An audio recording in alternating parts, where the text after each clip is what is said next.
Hello and welcome to episode 27 of Trade Talks Unlocking the Experience. Today's special guest is none other than Jeff Cross. Many of you may know him as the media director of ISSA. However, he has an extensive media background. He's an entrepreneur who actually had his own business in our industry. He's an IICRC instructor. He's an industry leader, and most importantly, he is reliable, full of ideas, and has a great sense of humor. Please welcome Jeff Cross. Thank you, Kayla. That's a lot to live up to. But why am I 27th? 27th. Hey, I've only done 3 episodes, so I think you might need to talk to Mike Balzano about that one. He just kind of passed the torch, but in all seriousness, I mean, I guess you're number 3 or 4 for me, right? So hey, that's a bonus, top five. That sounds good. And good work on your talks. It's good promotion for the experience for sure. Thank you. I appreciate it. I think it's nice to just get to know our industry professionals and just hear where they come from and just learn a little bit about them. So I know many people may know you, but how did you get started in the industry? And what made you choose this as your career? So I'll try to be quick. My story could go long, but my dream when I was in school was to become a famous journalist. Well, that didn't happen. It's a very entry level, low paying career, which maybe you are aware of that. I don't know. But there was a time when I had a family, needed to make more money. A friend of mine was in the cleaning industry, cleaning carpet and floors. And so I followed him and got into this industry that we're in now. Ran my company for about 15 years, got the itch for journalism again. I started to write for CleanFacts. And I'm allowed to say CleanFacts, Kayla? Yes, of course, by all means. Okay. I mean, we're competitors, but that's okay, right? We're friendly competitors and Exactly. collaborators. So I started to write for CleanFacts, came to a point where I sold my company. They needed an editor. I knew the industry. I'd been in it, running my own company, pushing the wand back and forth, and I knew journalism. I knew how to run the publishing side of things. So it was a good match, and that's how I got here. 2003 is when I started. So 22, 23 years now. Wow, that's a nice journey, I guess, to say, you just kind of followed what was there for you and look at what you've made it into. I mean, man, media director of ISSA, that is a great title to have. I know you've worked very hard. Was it a hard switch going from operating your own business to, writing and becoming the media director? I would say there were challenges because years ago I worked for a daily newspaper. I actually ran a dark room, did sports reporting, photography. A dark room back when you went in, you turned the lights off and you took the film off the roll. And, maybe some of our viewers don't understand that before the digital age, but I did journalism the old-fashioned way with a real typewriter, real production team, putting the print onto a slate and then they print it in a big room. But transitioning to what I'm doing now, it was fairly easy because I know the subject matter. Um, and I enjoy what we're doing. Now, when I started with CleanFacts, it was all print and some website. Things have transitioned greatly. So I'm doing a lot of videos, a lot of media, webinars, and online publishing as well. So I would say staying ahead of what's happening is important. And I was able to do that. We, as a team, with our media team, we see what's happening and we adjust. But there are times when I miss the business, out there dealing with customers. But I would say I've learned a lot more since I quit cleaning than I ever knew when I cleaned because I study it as you do. You study restoration. You are able to talk to people and gather information. So that's what I do now. I consider myself a connector, a conduit of information that we use to help the industry. Yeah, I would definitely agree. And I would say, I think you're right when you learn more when Hmm. you're actually collaborating and then looking at what's hot and what needs to be talked about, where there's gaps. Whereas, when you're working in your own business, you're focused on your main areas of expertise and providing the services your customers would like. So it's interesting. It does come into play your experience, but you're able to expand just a little bit more, which I think is really cool. You've done a great job. I've had the pleasure of working with you in a couple of different, areas. Yeah, I've been over the your years. camera Mhm. woman. I've been your camera woman. I mean, who can say that? Not many. Not many, exactly. I'll always remember that. Good And, deal. and you were like, if there's anything wrong with this, you're to blame. Well, you have to place blame where it belongs, and I didn't want to be blamed. So, no, all good fun for sure. I think it turned out nice. I think it did too, and I would definitely say that those are some key memories for me, just being able to interact with you outside of the instructor level or, media director. It's really nice just to get to know each other and have fun like that, especially at events, right? Um, so speaking of events, I know you're speaking at the experience. You are an avid attendee and speaker for the experience. And can you just kind of give a little insight of what your topic is based around? I personally know what it's about, but I think that people who want to attend should get a little bit more information. Absolutely. First of all, I have never missed an experience. Since I started from day one, I was there back when it was the Connections and then it became the Experience. Never missed one. So I'm happy to be at this one as well. Sunny Florida. The idea of my presentation, I've given it a few times. So this will be a new audience, but a topic I've developed is called the butterfly effect. Often we think about if I could do it over again, and it's what we're going to talk about in the hour or so that we have there. What if you could go back in time and fix something? Well, we can't do that.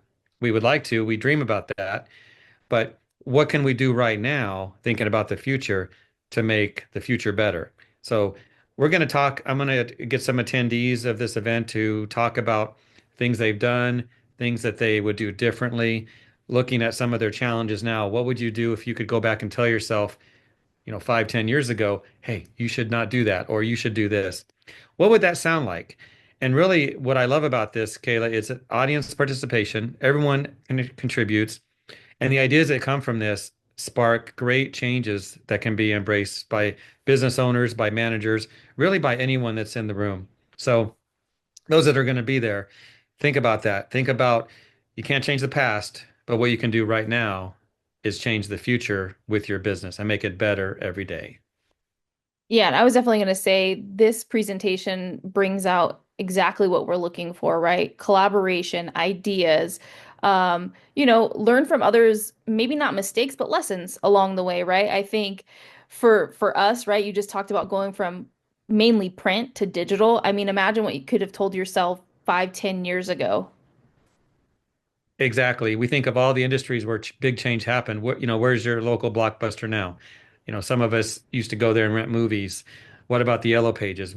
Many in business watching this video right now, that are seasoned veterans have spent a lot of time, effort, and money on their Yellow Page ads over the years.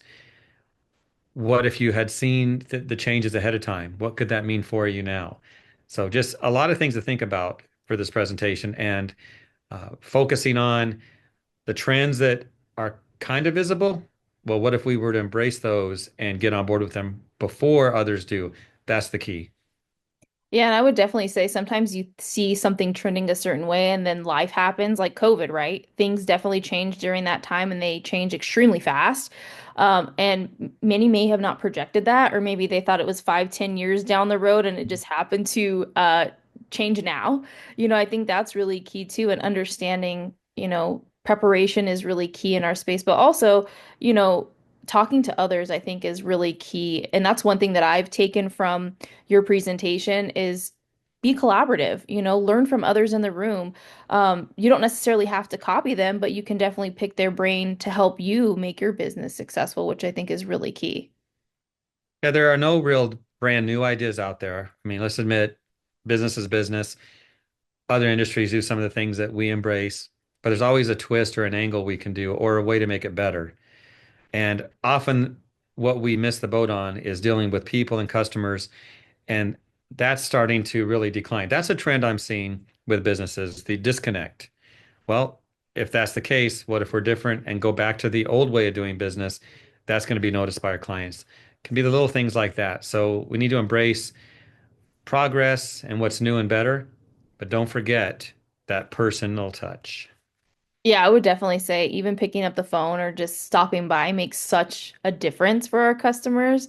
And that I don't think that will ever change. I think that's something that will always stay constant because, we are consumers as well. So how do we feel when somebody comes and takes a second just to speak to us, or even the emails are just a check-in type of thing? It's like, oh, they care. And maybe I do need to have my carpets cleaned or, whatever the case may be. It just kind of sparks your customers to think a little bit. And I think that's really important to just keep it humanized, because at the end of the day, we do provide service to people, right?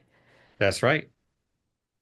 So, one thing I think is interesting about you is that you haven't missed an experience, but what do you think people would find surprising about you? Like maybe a fun fact about Jeff Cross. So I'm rarely serious. Well, sometimes maybe, but who knows? See right there. Oh. I am a beef jerky advocate. I make my own brand of beef jerky. I do it to give away, so don't expect me to sell it ever. Will not take any money for it, but I have created a brand of beef jerky that everyone loves, and maybe I'll bring some to Florida.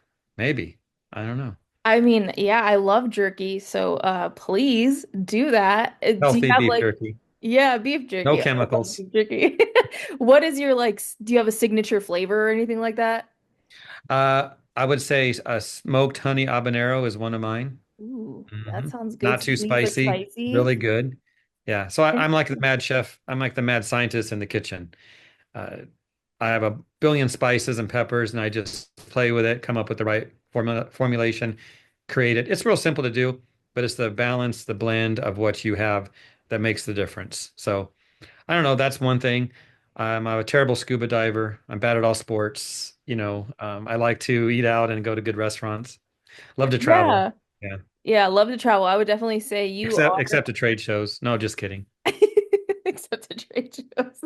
So I would say, oh, you aren't athletic is what I'm gathering, but are you a sports lover? Oh yes, I love football. I'm not terrible at sports. I'm terrible at golf, but it, watching football is a good pastime. Go Buckeyes. Got to throw that in there So for sure.